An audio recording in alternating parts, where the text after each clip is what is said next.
The very word secrecy is repugnant in a free and open society. And we are, as a people, inherently and historically opposed to secret societies, to secret oaths, and to secret proceedings.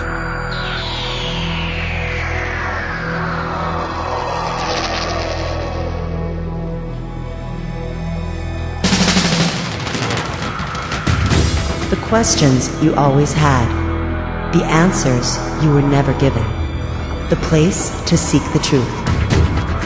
Welcome to Veritas.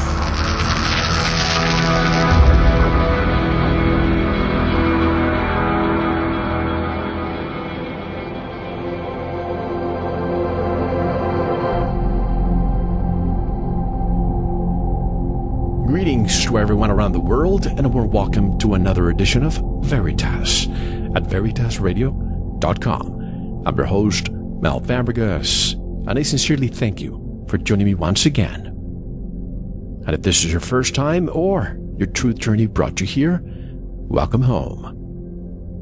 And to listen to tonight's full interview, you know what to do by now. Just go to veritasradio.com and subscribe. You are what keeps us alive. You'll get your login immediately and you'll be able to listen to hundreds of hours of truth. And to upgrade your life, like I have upgraded mine, go to sanitasradio.com and listen to what we have to offer there. 2 radio programs, great information. And if you want to get in touch with me, you want to be a guest on this show, have a guest suggestion, or simply have feedback, I always love to hear from you. Click on the contact button of our website.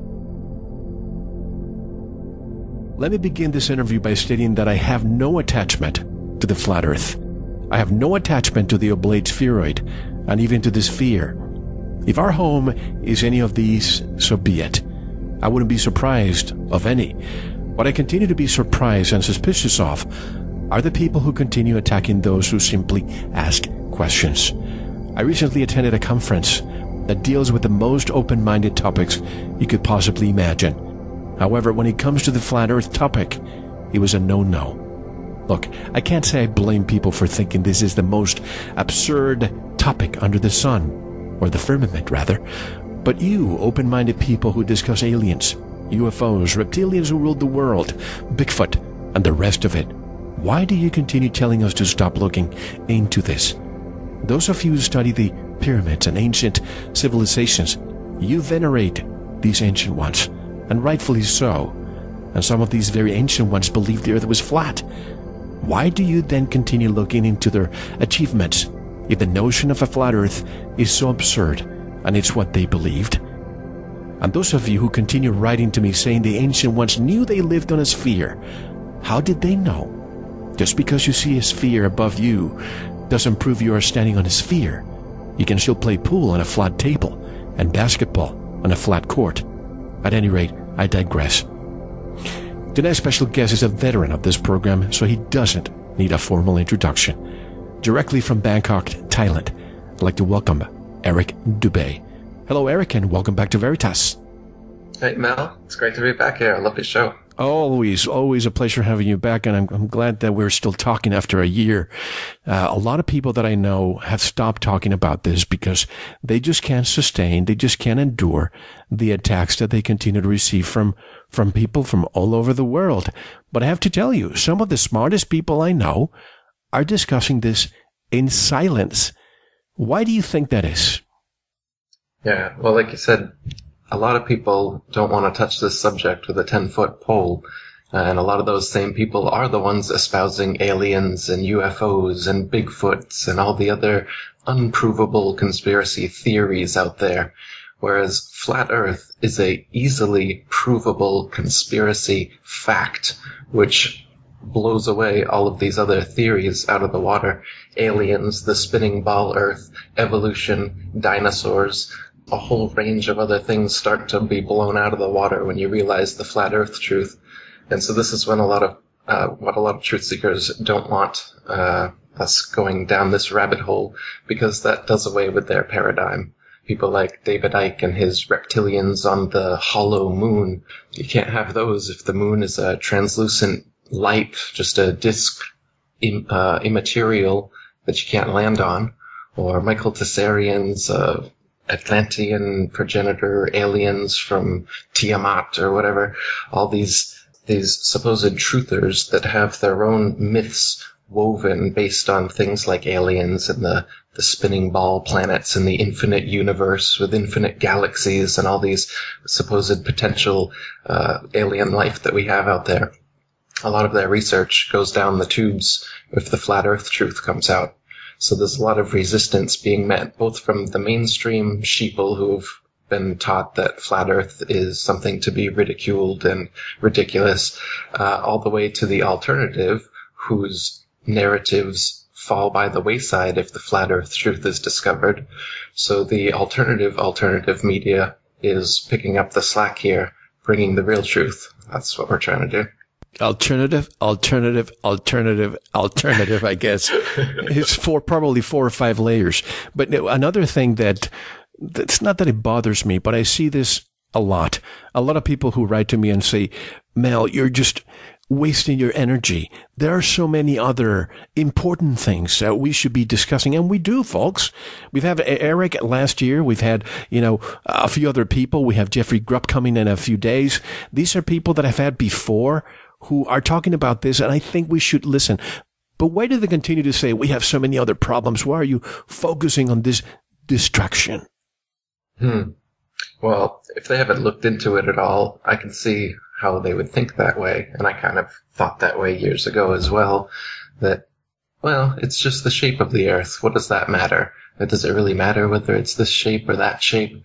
So if you think of it on that level, then sure, it seems insignificant and it seems like it could be a waste of time, even if it was true. But if you think of it a little deeper than that, and you think of it as being the most fundamental lie, is where we are, what we're doing here, the earth beneath our feet, the lights in the sky above us, what they actually are. And if we've been lied about all of these, as well as the Big Bang and evolution and the way that we supposedly got here and the purpose we may or may not have in this nihilistic cosmology that they've presented with us, it becomes a big deal. And when you look at the potential for a truth like this, a truth that has been suppressed for 500 years now, the flat earth truth, if that gets out and it is shown that every government, every university, every pundit, every television station is lying knowingly and censoring this truth, what happens when it actually gets out? The kind of restructuring of society and the system that truthers are looking for, that people know we need, is what can happen and what will happen and what must happen if this truth gets out. Because this is huge. It is the truth. I guarantee anyone who's never heard of this before, look into the flat earth. The earth is flat, just like it appears on the horizon. The earth is motionless, just as you feel motionless. Everything in the sky revolves around us, just as it appears if you look up and use your own eyes, your own senses. Everything that your senses tell you is what's happening. But you've been fed a false system.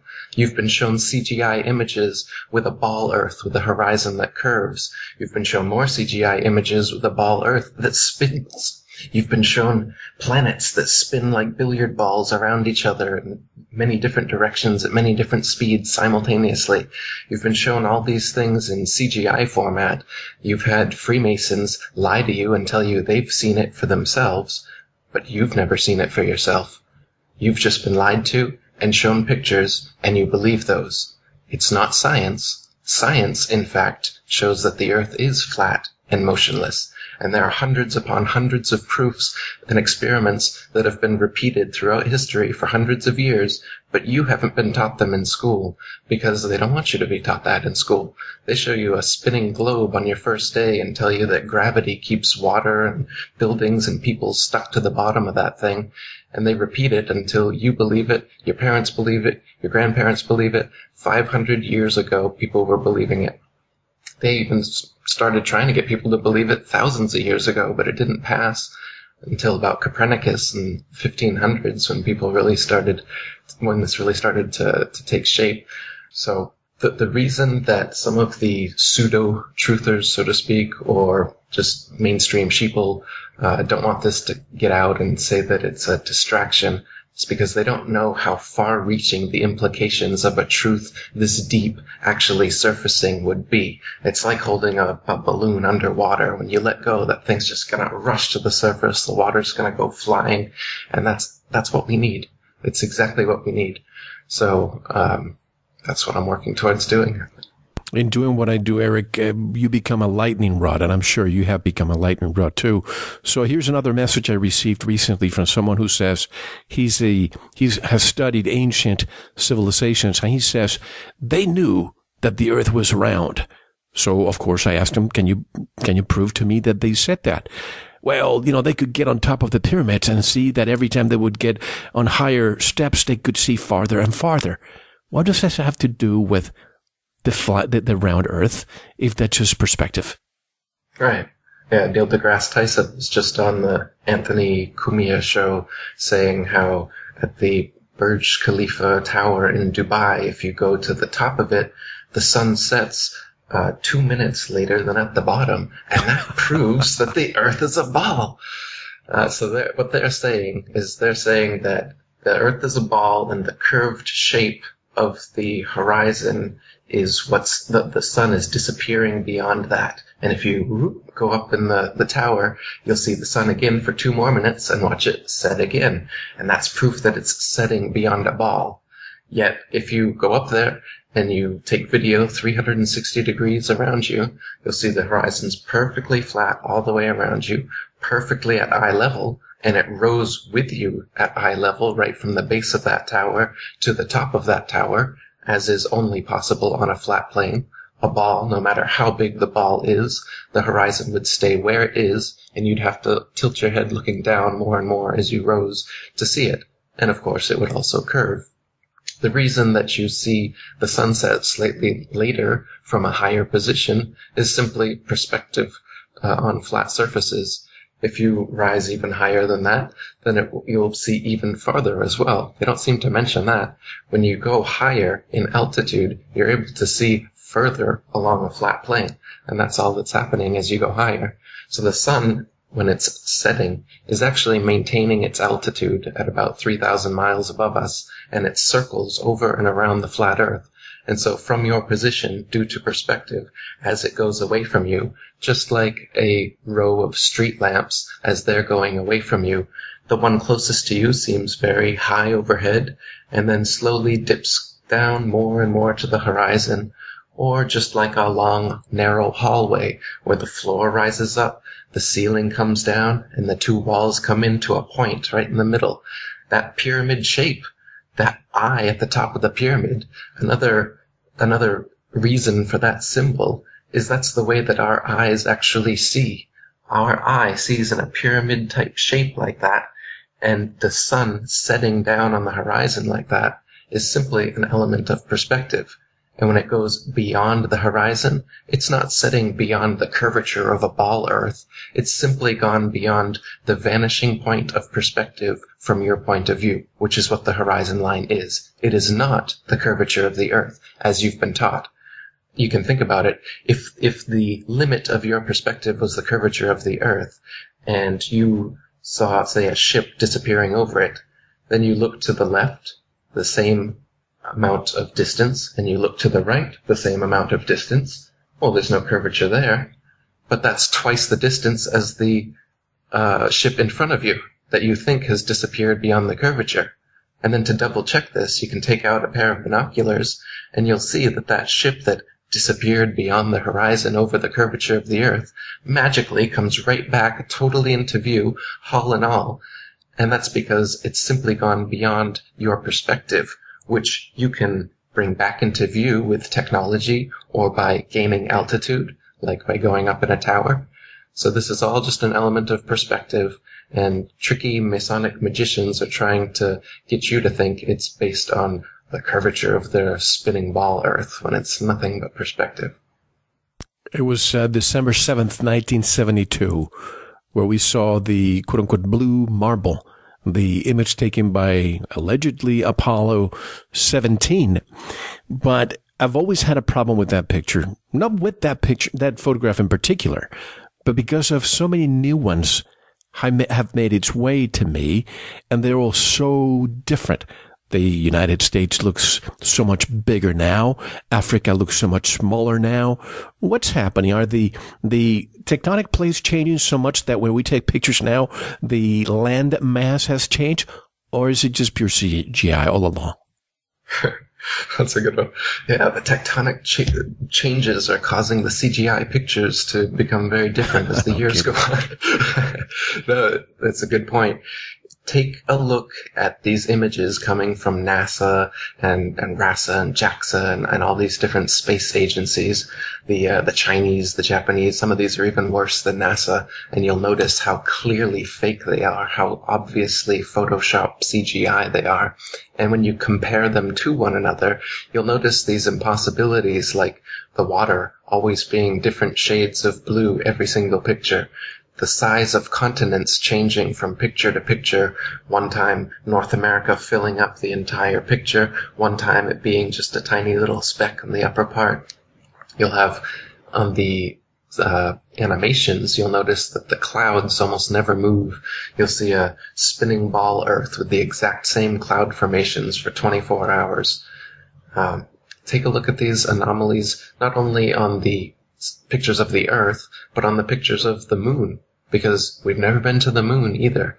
NASA's moon landing hoax is all about going far enough away, supposedly, that they could turn around and take a picture of this spinning ball Earth they've been talking about for 450 years and say, hey, we were right. Look at that. And the raging debate that had been going on since the late 1800s from Samuel Rowbotham and the other flat earthers then was almost in an instant put to rest by this so-called photographic evidence in an age where most people believed we went to the moon because they heard it on the radio. Nowadays, we have computers, we have Photoshop, we can see these things. You can see anomalies in the original NASA images just by putting them into Photoshop. For instance, you will see many of the images of Earth supposedly taken from the moon have artifacts, rectangular artifacts around the Earth directly embedded in the image, proving that the image of the Earth was actually cut and pasted in a computer program and put there that way. Otherwise, there wouldn't be a rectangular splotch of blackness around the Earth in space. There's also images where you can see the shadow of a ceiling above the rover as it's taking off from the moon, because it's simply being lifted by a crane overhead in a studio.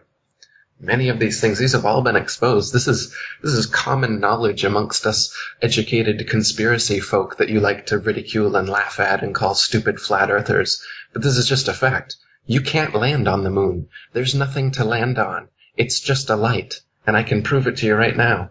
Go out on any afternoon and look at the moon. You'll see the blue of the sky through the part of the moon that isn't illuminated, proving that it couldn't be a solid sphere to land something on, but that it's just a light and you can see through it. People have photographed stars through the moon. You can see the blue of the sky through the moon during any waxing and waning cycle. You can see for yourself that it's a light, and it's casting its own light, unlike they tell us that it's a reflector of the sun's light. You can prove that its light is different from the sun's light. It's cold. If you take a thermometer and put it in the shade and another thermometer and put it in the direct moonlight, it's actually colder in direct moonlight, and the thermometer will go up in the shade, the exact opposite of the sun. It's like the yin-yang. If you picture the yin-yang symbolism in Chinese astrology, it's the sun and the moon circling around and over the flat earth. The yin and yang is everywhere in nature. In fact, the male, female, inhale, exhale, good, evil, up, down. But they do away with these things. They say there is no up and down, that everything's just relative. They say there is no good and evil, that they're all about moral relativity. They say there is no sun and moon yin-yang aspect, because the sun is actually really, really big and really, really far away, and the moon is really small but a bit closer. And from our faulty perspective, it just looks like they're exactly the same size in the sky. Once again, Masonic magicians lying to you so that you don't believe your own eyes, which tell you that the sun and the moon are equal, divine, balanced opposites in the sky, revolving over and around us, keeping time like a celestial clock and calendar. But instead, they just feed you these lies about spinning billiard balls, doing wobbling and tilting on their axis, doing all this nonsense to try and explain away all the bullshit that they're telling you. Everything you've heard been taught about the ball Earth, all this wobbling and the tilting back and the spinning around the sun and the sun spinning around the galaxy, all these things, the ships disappearing over the horizon, these are all myths that you've been taught since school to weave in your head the idea that you do live on a spinning ball, even though there actually is no experimental evidence nor no sensory evidence to make you think that. Just teachers and NASA and textbooks and nonsense. You know, I something that has bothered me also is when I see the sun setting or the moon closer to the horizon. If the sun is 93 million miles away, why is it that it looks so big at the horizon level, just like the moon looks at the horizon level, almost the same size all the time to each other? That's right. They appear to be almost the same size at all times. It does change, and the changes are mostly due to the atmosphere. So I can show you a picture of the sun setting in the desert where it's very dry, and you'll see the sun shrink and shrink into a tiny, tiny pinprick before it disappears into the horizon. And then I can show you another video of on a more over the ocean, say, on a more humid day, the sun is going to actually expand a little bit due to the atmosphere and then disappear into the horizon like a big ball, as many people have seen it. But either way that it disappears, whether it disappears into a pinprick before leaving the horizon or it expands and goes down the horizon, it's simply moving away from your perspective, as we talked about. It's not actually going down, just like a row of street lamps aren't getting shorter and shorter as they get farther and farther away from you. It's just an element of perspective. Anything operates this way. I wonder if we called a railroad, the actual rails, the manufacturer, if we asked them, do you factor in the curvature of the Earth when you make them? And the answer is no. No, they don't. Canals, tunnels, railways, they do not have bridges. They don't have to factor in the curvature of the Earth. The what bridges, the Golden Gate or the Punch Lane Bridge. I heard people say that, they say they factored in 2 inches for the curvature of the Earth.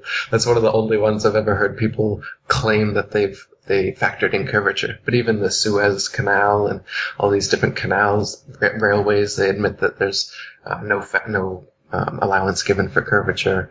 There's quotes in flat Earth books for centuries from surveyors and engineers attesting to this.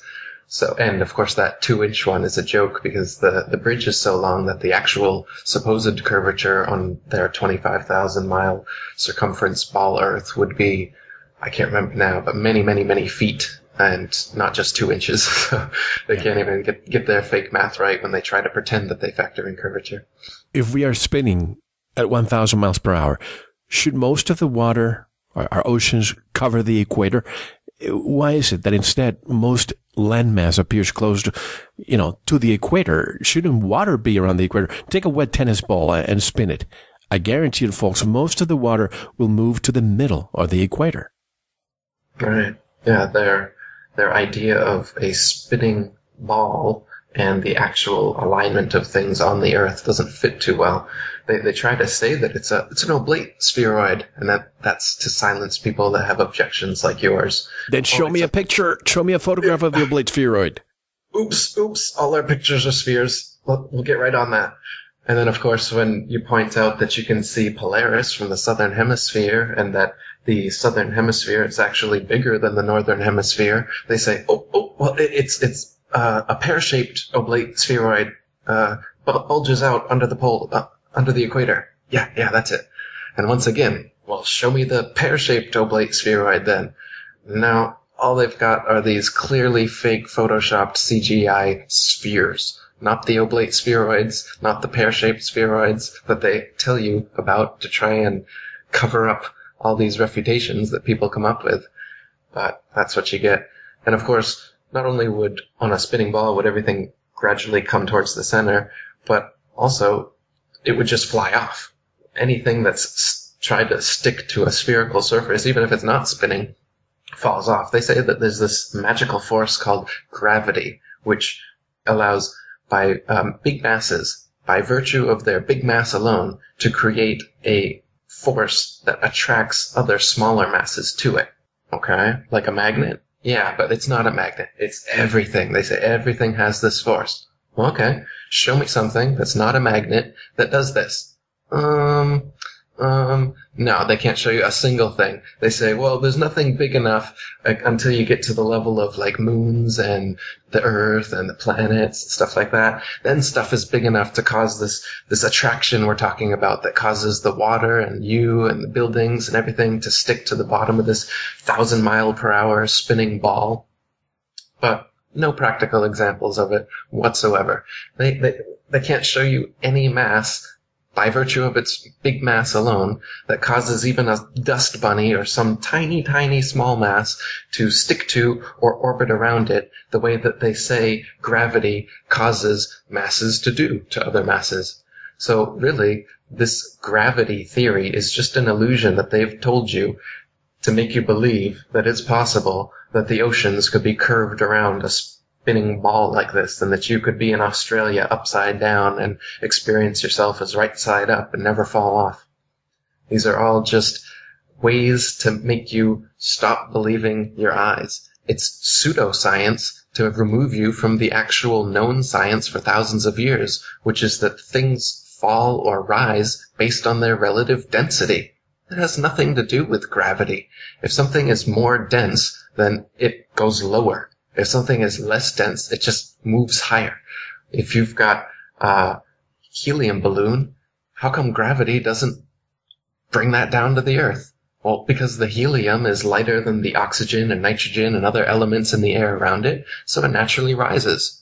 Oh, but then you hold a rock and let it go, and the gravity is what causes the rock to drop, right? No, it's the relative density. The rock is denser than the air, so it falls. That's it.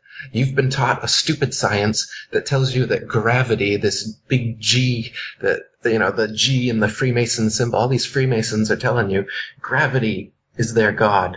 That's what the G is. Their gravity is what created the Big Bang. Not God, gravity. Gravity somehow made everything just explode and then turn into spinning spheres around each other. And then gravity causes the ocean's tides to pull up. And gravity causes you to stick to the ball Earth. But mosquitoes and bugs and everything can escape gravity. Helium balloons can escape it. Think about it. It's what I'm saying. There really is an up and down in nature. Light things go up. Heavy things go down. That's it. Gravity is bullshit science to make you believe you're on a spinning ball. Last year, we briefly discussed the EPIC, the Earth Polychromatic Imaging Camera and Telescope. You know, that little image that makes NASA feel so smart. I got to tell you, folks, I think the powers that want to be, they want to have intellectuals. They want to bring them to their colleges or universities, give them PhDs so they can be brought to their silos. What they don't want is renegade, inquisitive minds, people who question what they're telling us, like that picture of EPIC showing us the Earth from 1,000,000 miles away. And they confirm it's an animation featuring actual satellite images. But the question is, once you see that laughable moon go along for hours, not a single piece of cloud moves. And I'm sorry, but I just can't believe those quote-unquote intellectuals out there don't question that.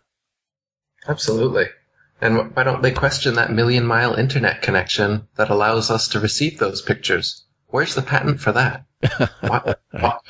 Why aren't internet service providers using some of that technology? My Wi-Fi cuts out right away. I'm not close enough to a hotspot, but they're able to get super moon animations from a million miles away. And what is this about them saying that they have to splice the satellite images together and it's actually an animation and all this stuff? It's a backpedaling liar. Don't you know a liar when you see one? When you catch out a liar in a lie, do they just go, "Oh, yeah, you got me. We don't have million-mile internet and it's clearly a bad cartoon." No, they say, "Oh, well, it is our satellite imaging, but you see, the way that we receive the technology from the imaging from the million-mile internet, we have to splice it together, and it looks like a sad animation. Believe us." Smart talk. Yes, exactly. It's all smart talk. And even, I drive 3-4 hours in the desert coming to where I am now in Mexico, and I lose cellular communication for about 3 hours. And I'm thinking, in the 21st century, when we have quote-unquote probes leaving our solar system and transmitting almost at the speed of light to us, yet I'm here in the desert and I cannot get cellular signal. But anyway, I was telling you offline that we took a sunset cruise a couple of days ago. And in the sunset, I've mentioned this before, how from my house I can see 80 miles away the coast of Baja California. So I went to the captain. I was holding some binoculars, and I asked the captain, "Hey, Captain, can you tell me what that is that we can see only now in the afternoon because he can't see it during the day?" And he said, "Oh, sure, that's the tip of Baja." And I said, "Really? You think that's just the tip? Why don't you look through these binoculars?" And he couldn't believe it. He saw from the bottom of the bottom that meets the sea all the way to the top. And he looked at me and he couldn't explain it. I just love to see their faces when these people who, are navigators and so on, all of a sudden are confronted with something they had no idea was in front of their faces. Absolutely. It's the same thing as the ship disappearing over the horizon. You can bring these cityscapes that are supposedly refractions of light, like the Chicago skyline that made a big stir 60 miles away. Oh, it's just light being refracted. Well, use the binoculars and you can see all the way to the base of the buildings. Again, this is an artifact of perspective, that the things closest to the horizon disappear before the things farthest away. So the hull of a ship going away from you disappears before the masthead. But by using binoculars, it comes fully back into view. Just like a person walking away from you, their shoes and their ankles and then their knees and the rest of their legs are going to disappear before their head does. But that doesn't mean that they're walking over the curvature of a ball earth. And you can prove that it's not the case with binoculars, telescope, or zoom camera, and bring the entirety of their legs, or the bottoms of the boats, or the bottoms of the cities, all the way back into view. And then, watch the faces of the people that thought they were going to get just the tip. Are you telling me that the Chicago skyline was not a mirage? It wasn't. They're lying to you, Mel. And people don't question if it's a mirage. What is it really reflect? Where's the reflection? Where's the mirror? I mean, you can see in the desert from far away. You see mirage. You think it's water, but that's just the heat rising from the bottom of the hot pavement. But to see in the distance the top of the Sears Tower and call it a mirage, honestly, these people think that our IQ is just the one of a lettuce. Well, and people will say, well, why can't I then see the top of Mount Everest then from where I am? Yeah. Well, because we've been taught that our eyesight is infinite.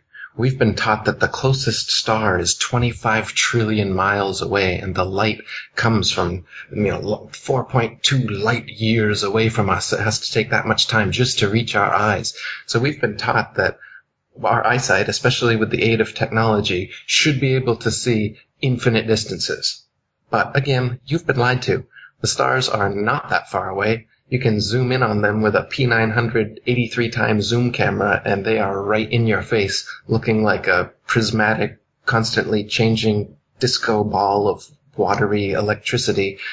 And that's what even the so-called planets look like. The so-called planets were always called wandering stars because they have more unique paths that they wander in the sky than the fixed stars. But when looked at through these instruments, they just look like lights in the sky. They do not at all look like spherical terra firma that you could land some masons on, as they'd like you to believe.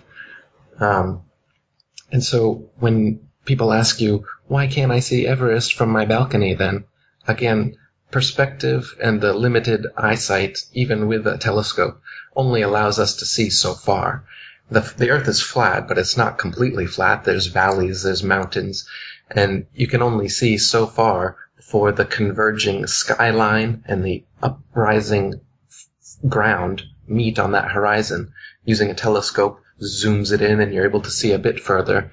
But thanks to the atmosphere and just the limits of our perspective, and based on your altitude, you can see a lot further. Like if you take a balloon up, 20 miles is about as high as we can get an amateur balloon. You can see for hundreds of miles. Again, because of altitude and perspective, not because you're somehow seeing over the curve of the ball, because you're not. Because you can see in those high altitude videos that the horizon has risen 20 miles up to your eye level. Again, impossible on a ball, no matter how big the ball is.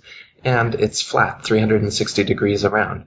So you're not just seeing hundreds of miles now because you're seeing over the curvature of the ball. No, your perspective is now greater because you've attained a higher altitude. And if you have a telescope from that altitude, maybe you could see Mount Everest. Nobody's actually tried that experiment.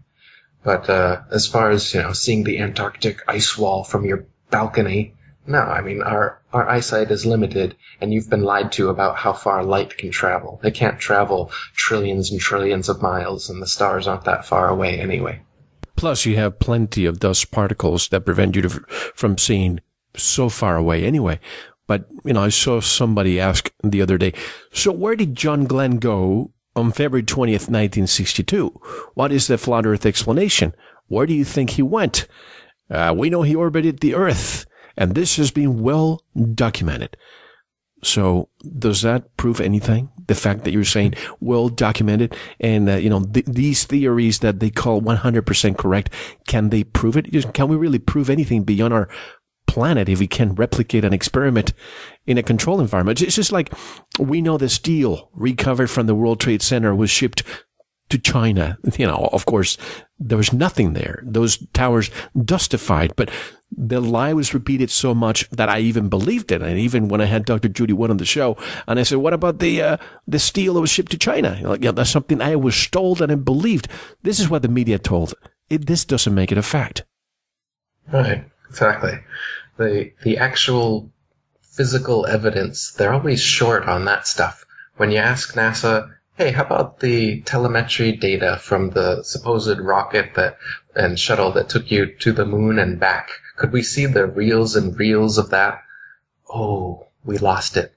Oh, that's too bad. How about the original moon landing footage? Could you show us the original tape so we can verify their authenticity? This $30 billion project you did 45 years ago and came back with really terrible black and white ghostly images of a recording that you forced the news agencies to do. Could we see the original that nobody has ever seen? Ooh, sorry, we lost that too. Oh, you lost that too. Oh, hey, we killed Osama bin Laden. Really? Could we see the body of that guy you've been traipsing through Iraq and Afghanistan, causing all these wars? Could we see the body? We dumped it in the ocean. Sorry. They're really short on physical evidence. Because when you're creating a bullshit story, you can't have physical evidence, can you? You can only have so-called evidence. You can only have the fabrications of evidence. That's why when you look at evolution theory, the so-called monkey and humanoid transitionary forms, or dinosaurs, and the supposed physical evidence that they give you for that, actual dinosaur bones? Well, the actual dinosaur bones, we keep those under a lock and key that no one in the public can ever or has ever seen. And instead we give you plaster of Paris molds that we assure you come from the original bones that you've never seen, but they are there. And as for Lucy and these Neanderthal man and all these other supposed transitional species, yeah, sorry about that, but it's just human bones mixed with ape bones, and we've been doing this for 150 years now, being exposed regularly, but we just keep doing it. And the great lie, if you just keep telling the same lie over and over again, even if all the physical evidence has been exposed as nonsense, they'll start to believe it just by the sheer weight of the propaganda. So as a truth seeker, I recommend people ask these questions and look for the physical evidence. Look for, aliens. Oh yeah, show me physical evidence of an alien. Still nothing. How many type in aliens? We must have millions and millions and millions of hits and people contacting aliens and all this stuff. Physical evidence, please? None. Okay. These kind of things are where you have to look. And that's where the flat earth it has reams of physical evidence. My latest book is 200 Proofs the Earth is Not a Spinning Ball. I came up with 200 because William Carpenter came up with 100 back in the 1800s, and I wanted to double it. Somebody else could double mine. When you're dealing with the truth, you can come up with as many proofs and experiments and evidence as you want, and that's what you're going to find for the flat, motionless Earth. And again, this is why they don't want you using this method of discernment. They want to keep you in la-la land based on testimonials and hearsay. They don't want you doing actual science, looking for actual physical proof of things, because that's when you really start to get to the bottom of these hoaxes. I'm just laughing because I've said it many times for years that my wife is in a totally different wavelength than me when it comes to all of this. Like the captain the other day, when I asked him the question, she knew why I was asking. She was rolling her eyes. Or we went in, a few months after we did our interview, and we discussed a little bit of the dinosaurs, which I'd like to discuss more later. But we went to the Museum of Natural History in New York back in October or November. And my wife and my daughter went with me, and I asked two curators in front of them. And I said, are there, because they have a bunch of dinosaurs, they're huge, the size of buildings, right? So I went to them and I said, are there any real ones here? Any of the bones real? And my wife was like, how dare you ask that question? They are real. Look at them. And both of them said, no, sir, those are, as you said, plaster. And I said, what's the reason? Why can't you just, because of the elements, and we don't want people touching them, even though they have, ropes around them. You can't touch them. But just to avoid the historical value, we need to put them away somewhere. And I'm thinking, where the hell do you have these huge bones? Where's the warehouse? I like to go see. So do they have real bones somewhere? No, I mean, even longtime paleontology students have come out saying that they're trying to get a glimpse of these, but because they were critical of the establishment, they aren't allowed to see them either. Basically, it seems like unless you're indoctrinated enough, or unless you've been brought into the secret societies and told the truth anyway, that you're not going to get into the higher echelons of this kind of stuff anyway.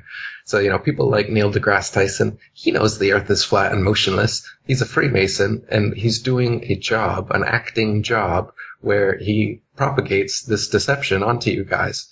And the high-level dinosaur people, it's the same thing. They know that dinosaurs don't exist. But the bones, supposedly the real bones, are kept locked away, but they just give you plaster of Paris. If there were real bones, you could put them behind, solid, bulletproof glass, whatever you want, but show us the real thing. No, they can't do that. But they show us petrified wood. I mean, lunar rocks. That's right, which have now come out to be fake, right? These moon rocks that Neil Armstrong and Buzz Aldrin gave to museums around the world have now been scrutinized and found to be just petrified wood that they've dug up somewhere. So, yeah, these things, they've been exposed as complete hoaxes, but the public is still being duped by things like museum displays of fake bones and whatnot to make us believe that we evolved from giant reptiles. So what dinosaurs do for the evolutionists is they provide the stepping stone from lizards and fish and non-flying things to flying lizards and then reptiles turning into mammals. See, they've got these links in the supposed evolutionary chain that they don't have fake answers for, so they've had to come up with them along the way. And so, they say that the Big Bang happened and everything came from nothing for no reason due to gravity, their God. And then all of this explosion, which, unlike most explosions which destroy things, this explosion created things. It created everything somehow out of nothing. So it's a creationary explosion. And then all this debris, which came out of nowhere and nothing. And now, what is this debris? What is it? Well, it's the lighter elements, I guess. Hydrogen, helium. Okay, whatever. And then somehow they become greater elements and bigger, heavier elements. And they start spinning around and they become these planetoids, lifeless. Oh, but then somehow water forms, the elements come together, and somehow with an intricate, meandering of these elements, consciousness and life and intelligence somehow comes into play. Oh, and now there's living organisms, and then somehow they reproduce. Oh, there was 2 of them, and they had sex somehow. They just simultaneously manifested, I guess, and now sexual reproduction started happening, and then the species started changing. And they had 2 males that reproduce. How is that? Right. How is there 2 of anything? How is there 1 of anything? They can't explain that, but they just skip over that in one sentence in your textbook and hope that you don't ask questions. Oh, and okay, so then it's multicellular organisms, and then it's a fish, say, in the water somehow. Okay, now we're up to fish now. And then the fish somehow crawl up onto land, and they don't die like every fish you've ever seen that jumps out of the water. Somehow it lives. It transitions its gills into lungs. It mates. Somehow the offspring live, and then the offspring have magically mutated into air-breathing fish-like amphibians now. And then the amphibians turn into reptiles, and then we got to get them flying. Okay, that's where the dinosaurs start coming in. We got a flying pterodon, pterodactyl, terrorist. We like that word, terra. Terra means earth, the earth that we lie about. So it's a flying dinosaur. And then they got dinosaurs that supposedly had feathers that they're trying to convince you of. Feathers that fossilized 65 million years ago. And now we have proof that dinosaurs were the evolutionary link to feathered birds. Again, these have been exposed as hoaxes if you look into them. I won't get into it here. But then, suddenly, a meteorite comes. And what does a meteorite do besides reinforcing their bullshit spinning ball infinite universe? It does away with all of these supposed dinosaurs that existed. And cockroaches and frogs and other lizards and all the other stuff that's still alive today, those were able to survive the meteor. But somehow all those big, giant, ridiculous lizards that would topple under their own weight and whose bones couldn't possibly support their massive structures, those all went away. Except for some bones, which paleontologists find, not normal people, not everyday people tripping over them for thousands and thousands of years, but just interested parties for the past 150 years, the first dinosaur bone discovered shortly after the idea of evolution was introduced. So it's just a convenient, these supposed transitional forms, dinosaurs, the ape man, human man, all this stuff. This is just what they need to make their evolution idea seem plausible. And they fabricate the supposed evidence for you to make you believe in it. But when you look into the actual physical evidence that exists for these supposed transitional forms, or the history of the adaptation of species, has there ever been a species that turns into another species? Macroevolution? No. It's never happened. They have no proof of it. Microevolution, minor adaptations within species? Sure. But this is what they're trying to turn into macroevolution of everything that exists evolving from everything else that did exist, evolving from nothing and a big bang. So they get you to believe that the amazing connectivity, beauty, diversity of nature and the natural world, the intelligence, everything around you somehow came from nothing for no reason and out of an explosion that created it, and then it just evolved for no reason to have consciousness, life, and intelligence and have all this order and beauty and diversity that we have just by coincidence. It's random. Yep, it just happened. So what does this do? It's a nihilistic, atheistic cosmology that makes you a speck of dust. It makes God irrelevant. It makes him impossible. It makes you a purposeless, meaningless accident of an explosion that just happened to be now. So how would you live? How would you live your life when you believe that kind of cosmology? Well, it's all about me. Nothing really matters, so I might as well just have a good time, do what I want with my life, consume, which is exactly the way society is set up, and the way that the people who control society and who have fed you this myth for centuries anyway, that's what they want. And that's why you behave this way and think this way. And that's why you scoff at people that know that they were intelligently designed by an intelligent designer. That's why you scoff at people that know that we're on a flat, motionless Earth. And you laugh your hearty, spinning ball earther laugh, where you think that you know something because you've seen CGI pictures and you believe that that guy, Neil deGrasse Holt Tyson. And I tell people, because they say, Mel, so if you're not religious, that means you're an atheist. And the answer is absolutely not. I have never been an atheist. And yes, I abandoned organized religion a long time ago because I don't think that I should have a toll booth on my path to enlightenment. But essentially, what Eric is saying is the equivalent of me throwing a chalk on a blackboard and expecting the word God to show up. I think that's more probable than what they're saying. But by looking at the species, by looking at consciousness, by looking at everything that surrounds us, to come from an explosion, I just still cannot get it.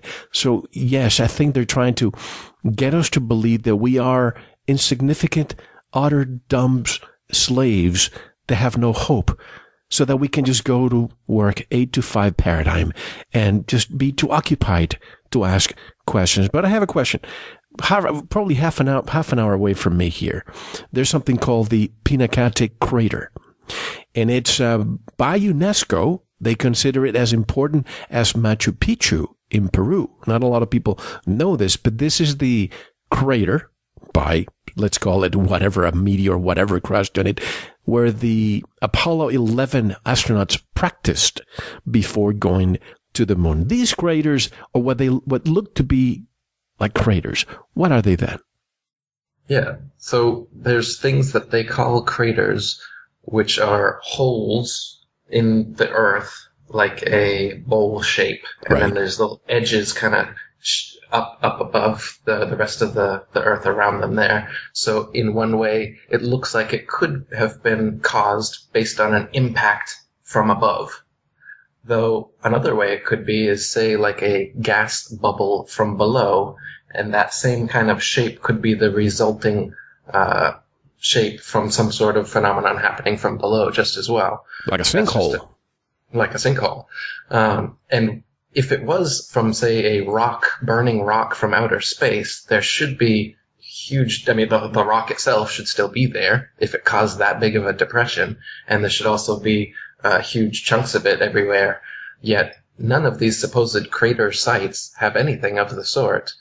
No big ball sitting in a hole, or even gigantic shards that we can still look at. Only, again, little pieces that they claim, oh, this is a meteorite, just like they claim the moon rocks. And same with the craters on the moon. If you look at the moon with your own eyes or with a telescope, there are potch marks of some kind there. But it's a foregone conclusion to say that they are craters formed during meteorite collisions. I mean, this is just an explanation that you've come up with. It's a possible explanation, but there's no physical evidence for that. None of us have ever seen a rock come from space and collide with the Earth, make a huge explosion, and then show us the rock sitting there so that we can verify that, yep, that was a big-ass rock that just came from outer space. It doesn't exist. We don't actually have that physical evidence to prove that such a thing exists. So what do we see around the world? These lights that we saw in Russia a few years back and Arizona a few weeks ago, what are these?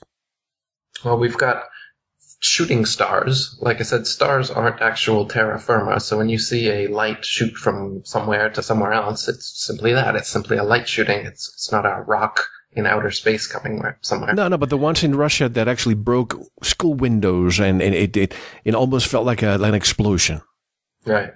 And then you've got these ones where you can see mostly from Russia, it seems like, from dashboard cams, you'll see these burning balls of something coming, and they've even crashed windows and something. These, I think, are some sort of military thing that they're shooting to make us believe that meteorites exist, because they're always coming down at an angle like they've been shot from a plane. If meteorites existed and we were on a spinning ball Earth, then meteors should be shooting in every single direction possible, not always from the exact same direction coming down onto the Earth. There should be meteorites that go upwards, and ones that go diagonally upwards, and ones that go horizontal, and every other type of way. But we don't see that. So I'm quite skeptical of meteorites or asteroids or any sort of thing that they claim is up there floating around and comes down here and destroys dinosaurs, their other myth. They like to use their myths in conjunction like that. Two more questions. No, I'm sorry, finish your statement. So as far as the Russian ones, I would tend to think those are some sort of military experiment, some sort of weapon or something like this. Because you don't see them all over the world. You just see them there. It seems like it might be something they're working on. And the craters, not sure what those are formed from, but again, not seeing the evidence that they're from rocks falling from the sky. And for shooting stars, they say that those are comets, or that's another one. They say comets or whatever are asteroid rock formations that circle around us every so many years. But if we're spinning around the sun and the sun's spinning around the galaxy and all these motions are happening, why would comets have regular revolutions that we would see in such a cosmology? If the Earth was actually making all of those motions, we shouldn't ever come up across the same comets again. That makes more sense in a geocentric cosmology where everything in the heavens is revolving around us so that it could return at a regular time, like Halley's Comet or something like that. What about the Tunguska event in 1908 in Russia? What do you think caused that? Was that the supposed teleport? No, that was the Philadelphia experiment. What's the Tunguska one? It's an event. It was a large explosion that occurred near the Tunguska River, and it basically burned hundreds and hundreds of acres of forest there. And people, as far as England, saw the light. No, I haven't looked into that one. I'm not sure about that. That's fine. And just two more items before we take a quick break. Recently, you probably have seen these images of the Mars. Somebody pointed me into this. The Mars rover in Greenland. Google images showing, how do we know? First of all, there may be, if Mars really exists, there may be some rovers there. But now that I saw these images of rovers in Greenland looking just like Mars, how do we know that these rovers are, in fact, not somewhere in a desert in California or Greenland or somewhere else on Earth? Exactly. Yeah, the Martian landscape looks incredibly like the hills of Arizona or Australia, right, or Ireland. Yeah, and if you just remove the red tint that's been added to these pictures in Photoshop, you'll see it looks exactly like the Earth. And they've just been After Effects to make it look kind of alien, as they do. But yeah, all the Mars rover shots, I mean, some of them are just straight up animations. They're not even video. The video are all filmed here on Earth, just like the moon supposed landings. You can see that they use the exact same backgrounds over and over and over again on the different missions, and on the same missions where they say that, today we're 5 miles from where we were yesterday, and then you line up the mountains and the hills in the background, and they match exactly. They overlay perfectly, showing that they're in a relatively small studio, having to use the same backdrops over and over again, but shooting them from different angles and from different distances to try and give the illusion that they've covered great distances on the moon. But again, with your third eye and a little bit of physical evidence, putting them next to each other, the angles, ups and downs of the mountains and hills trace each other exactly. Just like the gravity on the moon, which is supposedly 1/6 of the fake gravity here on Earth, causing the astronauts to move in that slow, floaty type of way. When you speed the footage up to 2 times, you see that they're in regular, normal atmosphere, gravity, whatever you want to call it, and they're just bouncing along or in their little buggy going along, kicking up dust at the exact same rate it would here on Earth. They've just slowed it down in post-production to make you think it's more alien again, just like the red tint in the Martian photos. So it's all Hollywood stuff. this Martian, they're going to send someone to Mars. They found water on Mars. There's a pyramid on Mars. There's a face on Mars. Yeah, a Photoshop face. Yeah, Photoshop pyramids. Yeah, Richard Hoagland goes on CNN, and you believe it because it's some supposed NASA insider exposing it, right? Yeah. That's the way to get the propaganda to really sink in. You give these whistleblowers to come out, and you make them into heroes that are exposing this information that only they have on the inside, right? And that's what us conspiracy theorists love. We love a good whistleblower, and we think that is actual truth and proof. But this is what I'm saying. This is the kind of evidence that we need to move away from. That's hearsay. When you have some supposed expert coming out and giving you information that only he has and that only he can confirm, that's called hearsay. It doesn't matter how much of an expert he is. We need physical, tangible evidence, stuff that you can put your hands on and prove. And again, that's why these kind of pundits, these kind of whistleblower, insider, conspiracy guru types don't want the flat earth truth coming out, because then you can prove for yourself that their claims are nonsense. And, the cat's out of the bag. The flat earth is the cat getting out of the bag, and they really don't want this one to get out. That's why the subject is so full of shills and trolls and nonsense, like the Flat Earth Society and other fake flat earthers that come in and give fake arguments and give fake flat earth facts to make the idea of flat earth seem impalatable to people and to seem ridiculous, so they don't want to discuss it and research it, and to think, like you said, that it's irrelevant. What does it matter what the shape of the earth is anyway? As you've been listening to us talking for the past hour, you can see how it's very relevant and how there's a huge myth of what and who we all are interwoven into this. And when that is brought down, this whole myth is brought down, and there's a whole new worldview that comes clearly into view, which shows that you were purposefully, intelligently created to be this way, as was the whole earth. And it's obvious. You've been blinded from that obvious truth to think some nonsense that everything could come from nothing for no reason and create everything that you see before you. You've closed your eyes to reality and opened your ears to Freemasons. That's it. That's all that's happened. And when I think of Lenin, I think of his quote, "The best way to control the opposition is to lead it ourselves." So even with, I keep putting the metaphor of the comparison with 9/11. You see on TV, you see certain people that come on TV, the mainstream media, to discuss how there was a demolition that day or blah, blah, blah. There are certain control oppositions that are allowed to speak to really, truly derail you. But the real ones, like the work of Dr. Judy Wood, you'll never see her on the mainstream media, because that is the scientific work of somebody with double, triple PhDs, with mechanical engineering, with interferometry. That is somebody who you want to analyze what happened. Everybody says, I want a new forensic investigation. Well, she already did it, but nobody wants to listen. So one last point before we take the break. This is Eric from the Daily Mail. On October 13th, 2015, a China Airlines flight landed in Anchorage, Alaska, with an extra passenger after an expectant mother gave birth to a baby girl more than 8 weeks early. The Bali to Los Angeles flight was forced to make an emergency landing on Thursday after a Taiwanese passenger's water broke 6 hours into the 19-hour journey. So, folks, get out your globe, and you will see that there is no way that Anchorage, Alaska, was anywhere near the route of the flight, which could have just easily continued its path straight to Los Angeles or landed in Honolulu. However, on the flat Earth map, the same one that matches the UN flag, Anchorage, Alaska, is very near the route. And I'll take your comments on the other side, and we have so much more to discuss, including the dinosaur hoax. Eric, how can people buy your books, learn more about your work? Come to my website, atlanteanconspiracy.com, or the International Flat Earth Research Society Forum at ifers.ace.st.